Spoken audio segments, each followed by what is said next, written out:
Hi, I'm Kelly Morgan, and I'm a health coach for busy overachievers. In videos 1 and 2, which you can see linked in the bottom, you did the work to clearly define your goals, including how you'll measure your progress. If not so much, that's totally fine. You can still stay. I'm talking about tracking progress in this video because regularly tracking your progress toward your goals allows you to see trends and make corrections quickly. And also, more importantly, celebrate the successes you might not have seen otherwise. What exactly you track depends on the measurement part of the SMART goals you set. Studies have shown, time and time again, that those who track their progress are more likely to stick to their goals and see the results they want. Tracking moves you closer to your goals because it can give you real-time information for you to review so you can make changes.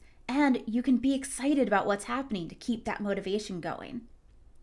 It also serves as that motivation because you see exactly where and how your hard work's translating into results. There are many ways to track progress, and I'm going to go through a few of them in this video. Now, you can be low tech and you can use a notebook, and that's just fine. Notebooks, spreadsheets, any of those work for me. But you can also use one of the many great apps out there for tracking. What I use is a combination. I love MyFitnessPal for tracking my food, weight, and body measurements. And I love my Fitbit for tracking activity and sleep. I also keep everything all together in a spreadsheet because I'm a data nerd. But you don't have to do anything fancy to get tracking. A notebook works just fine.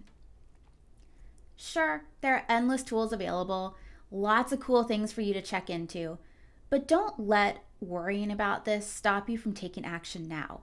Just pick one and start tracking in whatever way is easiest for you. For nutritional goals, there are many, many ways to track your diet. Depending on your goals and your preferences, you could track calories, macronutrients like protein, fat, and carbs, servings of produce, your hunger level, maybe grams of sugar. There are so many things that you can track depending on your goals and your preference. I like MyFitnessPal for this, but you can write in a notebook or spreadsheet or even go real creative and take pictures of your meals. If you have fitness or activity-based goals, definitely buy an activity tracker.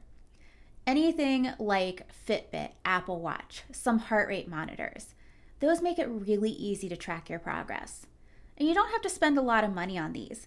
Check out the features, see what you actually care about with it. All the bells and whistles, if you're not going to use them, they aren't worth the money. So only get the type of tracker that you need to be able to get some action going. These trackers can do lots of different things. So some of the most common ones are tracking how many steps you take in a day, the distance you travel taking those steps, how many calories were burned. And some of them, like the Fitbit that I have, they track your amount and quality of sleep. So that's pretty cool too if you're looking to get the whole picture. An activity tracker makes it so much easier to ensure that you're getting the activity and those little lifestyle things that help you reach your goals. If you have fitness-based goals, you might also keep track of your heart rate. A really easy way to do this is to just wear your heart rate monitor while you work out. See what your heart rate does. And you can even track your resting heart rate. Try to measure it first thing in the morning though, because your heart rate naturally gets higher during the day. If you don't have a heart rate monitor, don't worry. You really only want that for exercise as a must. If you want to track your resting heart rate in the mornings, go ahead and just do it the old-fashioned way and count how many times your heart beats in 1 minute, and then note those results. Or you can do it for 10 seconds and multiply it by 6.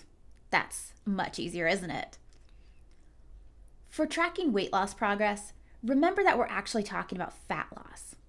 Since it's not easy to get a body fat reading, you'll likely use a combination of weighing yourself and measuring key body parts. It's important for you to understand that the scale doesn't tell the whole story. Weighing yourself can be a good indicator of progress, but it's limited. Think about when you get on the scale. What you're actually measuring here is how much everything that's in you and on you, including your underwear, your burrito you ate last night, all that stuff. You're measuring what that weighs. And using weight over time as a trend rather than really focusing on the exact number, that can be helpful. And it's a really accessible way to track. Most people choose that because it's the easiest. My favorite way of tracking, though, is to not only use the scale as one data point, but to also measure certain body parts each week. Taking measurements of specific areas is a great way to see if you're losing fat, which, remember, the goal is to lose fat, not weight if you have weight loss goals. And all you need is some measuring tape. A really cheap sewing measuring tape is all you need. That could be under $3. To get the best measurements, measure without clothing and at the same day each week. When you do this, your tape should be pretty much flush to your skin and fairly tight. Not enough that you're pulling it, but just so that it's flush against your skin. It's really helpful though if you find a place on your body that you'll remember.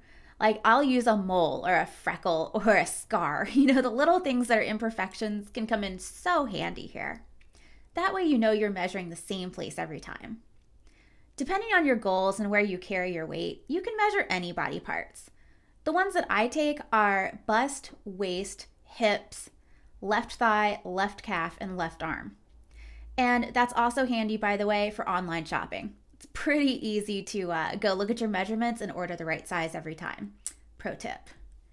I chose the left side arbitrarily, so just do what works for you.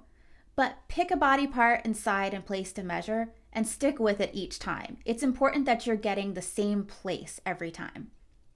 If none of these measurements appeal to you, you can always track how your clothes fit or how you look.